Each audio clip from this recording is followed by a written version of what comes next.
bangunan atau arsitektur ini adalah salah satu macam seni rupa terapan. Contohnya seperti ruangan yang kita tempati saat ini, dan juga kantor, dan juga tempat ibadah lainnya.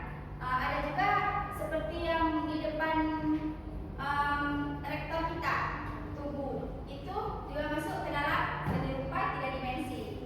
Jadi kita harus mempelajari unsur-unsurnya agar bisa membuat menara atau tubuh yang ada di sana itu. Selanjutnya ada seni rupa kriya atau seni rupa yang sering disebut juga keterampilan tangan, mempunyai kegunaan untuk mengolah bahan baku yang mudah ditemukan di lingkungan sekitar kita. Biasanya bahan baku tersebut diolah menjadi benda yang mempunyai nilai estetis dan bernilai pakai. Peralatan rumah tangga yang paling utama biasanya berupa perlengkapan kamar tidur, yaitu ranjang beserta kasur, lemari pakaian, laci-laci, dan meja rias. Jadi membuat meja-meja dan laci serta meja rias itu kita juga harus belajar dasarnya, yaitu dasar dari seni rupa 3 dimensi ini. Dan yang ketiga ada simbol dalam karya seni rupa 3 dimensi. Jadi di dalam seni rupa 3 dimensi ini juga memiliki simbol-simbol, yaitu yang pertama sesuatu yang biasanya merupakan tanda yang kelihatan yang menggantikan gagasan atau objek tertentu. Yang kedua ada kata, tanda isyarat yang digunakan untuk mewakili suatu yang lain, arti, kualitas, abstraksi, serta gagasan. Dan yang ketiga ada apa saja yang diberikan arti dengan persetujuan umum dan atau dengan kesepakatan. Misalnya seperti lampu lintas. Nah, selanjutnya ada tanda konvensional, yakni sesuatu yang dibangun oleh masyarakat atau individu-individu dengan arti tertentu yang kurang lebih standar yang disepakati atau dipakai anggota masyarakat itu. Arti simbol dalam konteks ini sering dilawankan dengan tanda ilmiah. Nah, dalam cerita sering juga digunakan beberapa jenis hewan untuk melambangkan sifat-sifat tertentu, seperti yang saya jelaskan tadi. Kancil melambangkan kecerdikan, rubah yang melambangkan keserakahan. Lain lagi dengan keledai yang digunakan untuk melambangkan kemalasan atau kebodohan. Nah, coba bayangkan jika di sekolah kita ingin dibuat suatu karya patung untuk menyadarkan kita agar betapa pentingnya menjaga lingkungan. Kira-kira patung apa yang bisa kita buat? Ayo. Yang menggambarkan kebersihan lingkungan. Patung sapu. Ya, betul. Patung sapu, patung orang yang sedang memungut sampah. Nah, seperti itu ya. Jadi paham kan? Nah.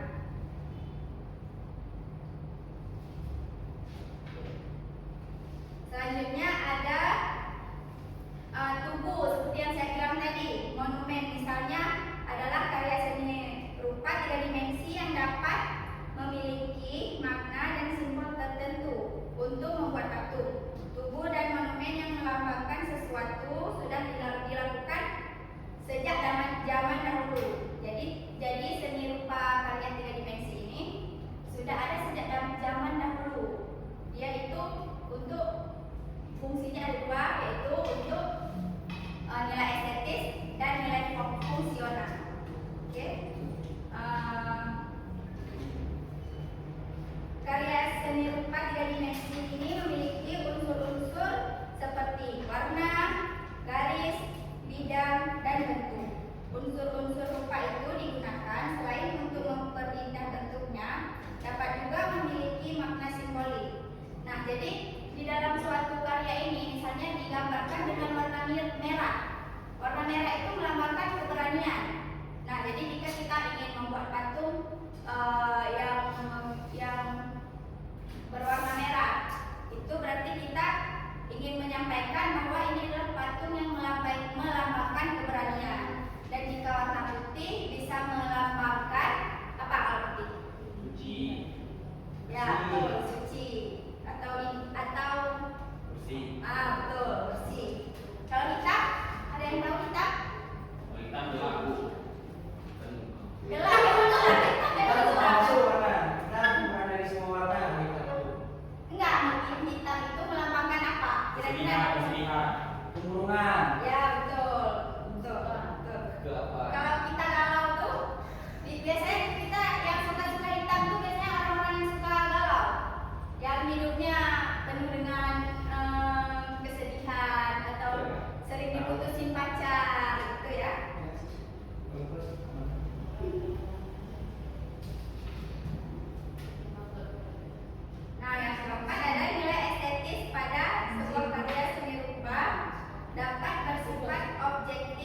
subjektif.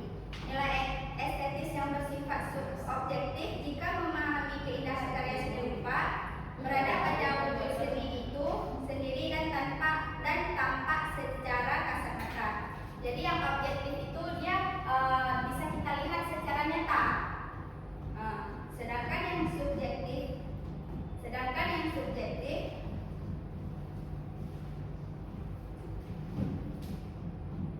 berbeda dengan nilai estetis yang objektif. Subjektif ini adalah keindahan yang hanya pada unsur-unsur fisik yang ditangkap oleh mata secara visual, tetapi ditentukan oleh selera yang melihatnya. Jadi ada unsur-unsurnya kan, setiap orang itu ada selera masing-masing. Nah, jadi setiap orang itu bisa menilai karya seni rupa tersebut.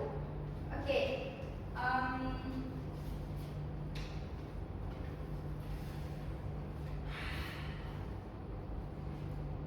Di rumah kalian ada nggak karya seni rupa 3 dimensi yang dipajang? Ada. Ya. Kaligrafi termasuk, Bu? Kaligrafi dia itu karya seni rupa 2 dimensi yang ditempel kan, foto kan? Oh iya. Yang lain yang seperti patung ada? Ada, Bu. Bunga, Bu. Bunga, ya betul. Bunga warna apa? Itu dipajang hanya karena cantik atau ingin melambangkan sesuatu? Cantik sih, Bu. Ya boleh juga. Dia ada 2 fungsi ya. Jadi ini ia lebih mementingkan fungsi yang pertama ya sebagai nilai estetis. Ya betul.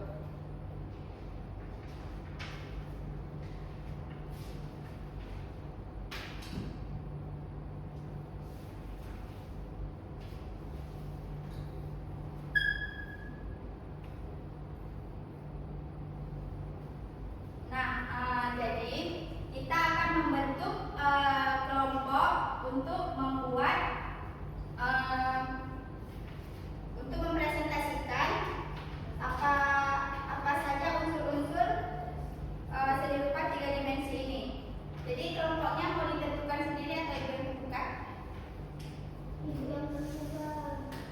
Jadi yang cewek-cewek cowok-cowok ya, itu aja ya.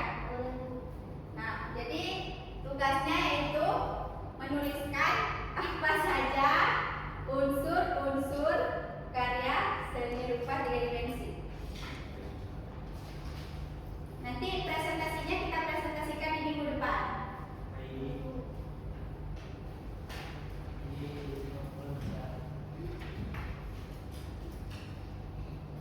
Oke, bekerja? Semuanya bekerja. Tulis nama kelompok.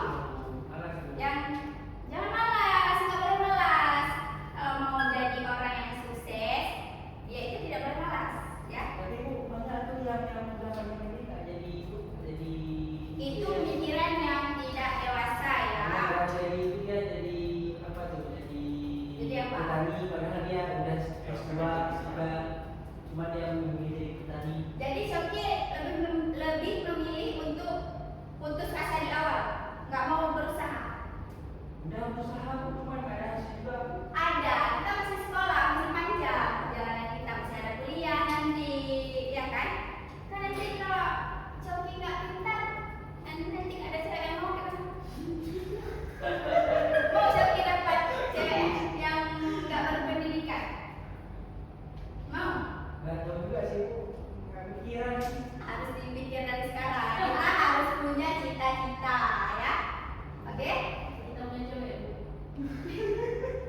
Bukan punya cewek, cita-cita untuk mempunyai kehidupan yang baik di ke depan, ya. Oke, jadi udah siap yang dibuat ya.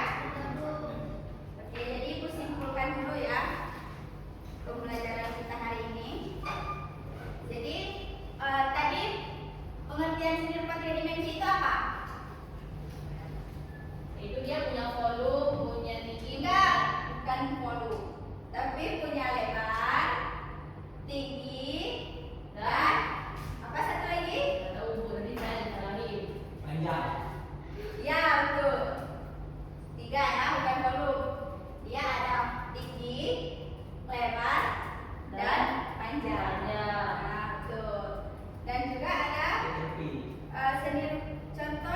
Jenisnya apa? Jenisnya ada berapa tadi? Ada 4, ya. Yaitu ada yang pertama jenis seni rupa murni atau patung, seni rupa 3 dimensi terapan yaitu seperti kursi, vas bunga, dan meja, dan juga seni rupa arsitektur yaitu seperti bangunan-bangunan, dan juga ada seni rupa kriya. Jadi seni rupa yang kecil-kecil seperti pulpen atau topi anyaman dan tas rotan. Dan juga simbol-simbol yang menggambarkan seni rupa 3 dimensi itu seperti kancil melambangkan kecerdikan, rubah melambangkan ke apa tadi? Pertama aku. Rambut. Bagus, betul. Dan yang terakhir seperti keledai melambangkan kebodohan. Oke? Nah,